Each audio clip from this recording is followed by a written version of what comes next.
Hi friends, இன்று நம்முடைய சேனலில் குட்டி குட்டி ஆனாலும் மறுமையான முருகன் பற்றிய சிறிய கதைகளை பார்க்க போகிறோம். 6 சிறிய கதைகளை ஒன்றாக சேர்த்து ஒரு அழகான தொகுப்பாக கொடுத்துள்ளோம். முருகன் அருளும் நல்ல கருத்தும் கொண்ட இந்த கதைகளை கடைசி வரை பாருங்கள்.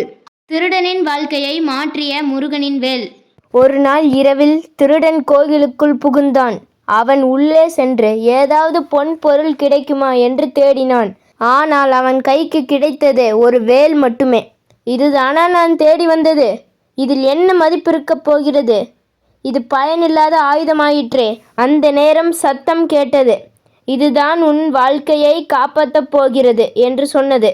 பயந்த அவன் அந்த வேலை எடுத்துக்கொண்டு ஓடினான். அந்த இரவே சில பேர் அவனை தாக்கினர். அப்போது அந்த வேல் பிரகாசித்து அவனை காப்பாற்றியது. அப்போது அவன் அதிர்ச்சி அடைந்தான். அதன் சக்தியை உணர்ந்தான். பிறகு அந்த வேல்தான் தன்னை காப்பாற்றியது என்று உணர்ந்து மீண்டும் கோவிலுக்கு சென்று முருகனிடம் மன்னிப்பு கேட்டான். மனதார வழிபட்டான். தன்னை ஆபத்திலிருந்து காப்பாற்றியதற்கு நன்றி கூறினான். நாம் கேட்பதற்கு முன்பே தருபவன்தான் முருகன். முருகன் தரும் பரிசு முதலில் புரியாது, பின்பு வாழ்க்கையே மாற்றும். ஒரு சொற்பொழிவு உயிரையே காப்பாற்றியது. கிராமத்தில் திருவிழா. ஊர் முழுவதும் இருட்டிலும் வெளிச்சம். அதனால் அந்த திருடனுக்கு திருட வாய்ப்பே கிடைக்கல. அப்போது கோயில் வழியாக சென்றபோது சொற்பொழிவில் சொர்க்கத்தில் இருப்போருக்கு கால்கள் இருக்காது என்று அவர் சொல்ல அவன் சிரித்துக்கொண்டே சென்று விட்டான். அடுத்த நாள் ஒருவரின் வீட்டில் நகைகள் திருட்டு போனது. அதற்கு இந்த திருடன்தான் காரணம் என்று அவனை பிடித்து விசாரித்தார்கள். அவன் திருடவே இல்லை என்று எவ்வளவு சொல்லியும் அவர்கள் நம்பவில்லை. சொர்க்கத்தில் இடம் கிடைக்கும். பொய் சொன்ன உனக்கு நரகத்தில் இடம் கிடைக்கும். உண்மையை சொல். அவன் சொர்க்கத்தில் இருப்போரை பார்த்தான். அவர்களுக்கு கால் இருந்தது. ஆனால் நேற்று சொற்பொழிவில் காலில் இருக்காது என்றல்லவா அவர் சொன்னார். அதனால் என்ன ஆனாலும் சரி, உண்மையே சொல்வேன் என்று உண்மையை சொன்னான். பிறகு சிறிது நேரத்தில் உண்மையான திருடனை பிடித்து விட்டார்கள். பிறகு இவனை விடுவித்தார்கள். சொற்பொழிவின் ஒரு வரியை கேட்டதற்கே உயிர் தப்பியதே. முழுவதையும் கேட்டால் எப்படி இருக்கும் என்று அதில் கலந்து கொண்டான். அந்த சொற்பொழிவு அவன் வாழ்க்கையே மாற்றியது. பிறகு அவன் உழைத்து வாழ ஆரம்பித்தான். அதனால் நல்லதையே கேளுங்கள், அதுவே உங்களை வழிநடத்தும். முருகன் கொடுத்த வாய்ப்பு வாழ்க்கை மாறிய கதை. அன்று மாலை அவன் வீட்டில் அமர்ந்திருந்தான். எனக்கு அதிர்ஷ்டமே இல்லை என்று புலம்பிக் கொண்டே இருந்தான். ஒரு நாள் அவன் முருகன் கோயிலுக்கு சென்று எனக்கு நல்ல வாழ்க்கை கொடு என்று வேண்டினான். அவன் வீட்டுக்கு வந்தவுடன் ஒரு நண்பன் அவனை கூப்பிட்டு, நாளைக்கு ஒரு சிறிய வேலை இருக்கிறது, வருகின்றாயா? அது ஒரு சாதாரணமான வேலைதான் என்று கூப்பிட்டான். அதற்கு அவன் மறுத்து விட்டான். சில நாட்களுக்கு பிறகு அவன் மீண்டும் கோயிலுக்கு போய் என் வாழ்க்கை இன்னும் மாறவில்லை என்று சொன்னான். அந்த நேரம் உள்ளே ஒரு சத்தம், நான் கொடுத்த வாய்ப்பை நீயே தவறுவிட்டாய் என்று கேட்டது. அவன் அதிர்ந்து போனான். முருகா, என்னை மன்னித்து விடு என்று மனம் வருந்தி புலம்பினான். அதற்கு முருகன், இந்த பாதையில் சென்றால் மலையின் உச்சியை அடையலாம் என்று வழிதான் காட்ட முடியும். அதற்கான ஒவ்வொரு அடியும் நீதான் எடுத்து வைக்க வேண்டும். அதையும் நானே செய்துவிட்டால் அப்போது உனக்கென்ன வேலை என்று கேட்டார். இது உனக்கு வாய்ப்பை தவறவிட்டதுக்கான ஒரு பாடம். அதனால் இப்போது உன்னை மன்னித்து மீண்டும் வாய்ப்பு தருகிறேன். வாய்ப்பு வந்தால் பயன்படுத்திக்கொள். அது உன் வாழ்க்கையே மாற்றும். தவறவிட்டால் அதே வாழ்க்கை தொடரும். இதை உணர்ந்த அவன் சிறிய வாய்ப்பை கூட தவற விடாமல் வாழ்க்கையில் முன்னேறினான். இந்த ஒரு உண்மை உன் வாழ்க்கையே மாற்றும்.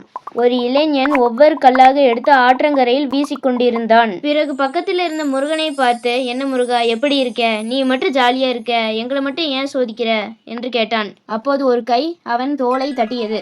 அவன் திடீர்னு ஷாக் ஆயிட்டான். ஏன்பா, நீ சந்தோஷமா இல்லையா என்று ஒரு துறவி கேட்டார். இல்லைங்க ஐயா, என்னோட ஒவ்வொரு முயற்சியும் தோல்வியில தான் முடியுது. அதனால்தான் வருத்தத்தில் அப்படி பேசிட்டேன். அப்போது அந்த துறவி அவனிடம் ஒரு சிறிய கல்லை கொடுத்து, இதை கொண்டு போய் சந்தையில் விற்க சொன்னார். ஆனால் அதன் விதையை சொல்ல வேண்டாம் என்று சொன்னார். அவன் முதல் ஒரு காய்கறி கடைக்கு சென்றான். அவர்கள் அதை வேண்டாம் என்று மறுத்துவிட்டனர். இரண்டாவது கடைக்கு சென்றான். அவர்கள் இவனுக்கு 5000 ரூபாய் தருவதாக கூறினர். பிறகு ஒரு நகை கடைக்கு சென்றான். அவர்கள் இதை அரிய வகை கல், இதை நாங்கள் பல லட்ச கோடிகள் கொடுத்து வாங்கிக் கொள்கிறோம் என்று கேட்டனர். அவன் அதிர்ச்சி அடைந்து திரும்பி வந்து விட்டான். அப்போது அந்த துறவி சிரித்து கொண்டே சொன்னார், கல்லின் மதிப்பு மாறவில்லை, அது இருக்கும் இடம்தான் மாறியது. அதே மாதிரி உன் மதிப்பும் மாறவில்லை. நீ இருக்கிற இடத்தையும் முயற்சியும் மாற்று. பிறகு வெற்றி உன்னை தேடி வரும். வெற்றி பெற என்ன செய்ய வேண்டும்? தாத்தாவும் பேரனும் கோயிலுக்கு சென்று முருகனை வழிபட்டு விட்டு வீடு திரும்பினார்கள். தாத்தா, வெற்றி பெற என்ன செய்ய வேண்டும் என்று பேரன் கேட்டான். தாத்தா எதுவும் சொல்லாமல் கையில் ஒரு சிறிய விதையை கொடுத்தார். இந்த விதையை மண்ணில் விதைத்து தினமும் தண்ணீர் ஊற்று என்று சொன்னார். சிறுவன் தினமும் அதற்கு தண்ணீர் ஊற்றி கவனமாக பார்த்து கொண்டான். விதை முளைக்கவில்லை என்று வருத்தப்பட்டான். சில நாட்கள் கழித்து விதை நன்றாக முளைத்து ஒரு சிறிய செடியாக வளர்ந்தது. தாத்தா சிரித்துக்கொண்டே சொன்னார், வெற்றியும் இதே மாதிரிதான். பொறுமையும் முயற்சியும் இருந்தால் சிறிய விதை கூட பெரிய மரமாக வளரும். முருகன் கனவில் காட்டிய வழி. மழை இல்லை, எல்லா பயிரும் காய்ந்து போனது. அவர் மிகுந்த கவலையுடன் இருந்தார். அதனால் அவர் கோயிலுக்கு சென்று முருகனிடம், முருகா, என் ஊரை காப்பாற்று என்று வேண்டினார். அந்த இரவு அவருடைய கனவில் முருகன் காட்சியளித்தார். நாளை காலை எழுந்து உன் வயலில் நடுவில் கிணறு வெட்டு என்று முருகன் சொன்னார். அடுத்த நாள் அவரும் அதே மாதிரி செய்தார். குழி தோண்டியவுடன் உள்ளே இருந்து நீரூற்று வந்தது. அந்த நீரூற்றால் அவரின் வயல் முழுவதும் நீரால் நிறைந்தது. பின்னர் நாற்று நட்டு வயல் முழுவதும் பசுமையாக மாறியது. பயிர் நன்றாக வளர்ந்து அறுவடை செய்தனர். அவர் மகிழ்ச்சியுடன் அறுவடை செய்த முதல் படி நெல்லை முருகனுக்கு படைத்து நன்றியை தெரிவித்தார். மக்கள் அனைவரும் மகிழ்ச்சியில் ஆழ்ந்தார்கள். இந்த 6 கதைகளில் உங்களுக்கு பிடித்த கதை எது? இன்னும் இது போன்ற கதைகள் வேணுமென்றால் கமெண்டில் தெரிவியுங்கள்.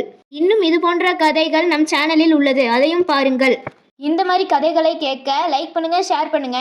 அடுத்த கதையை கேட்க சப்ஸ்கிரைப் ஷான்மதி.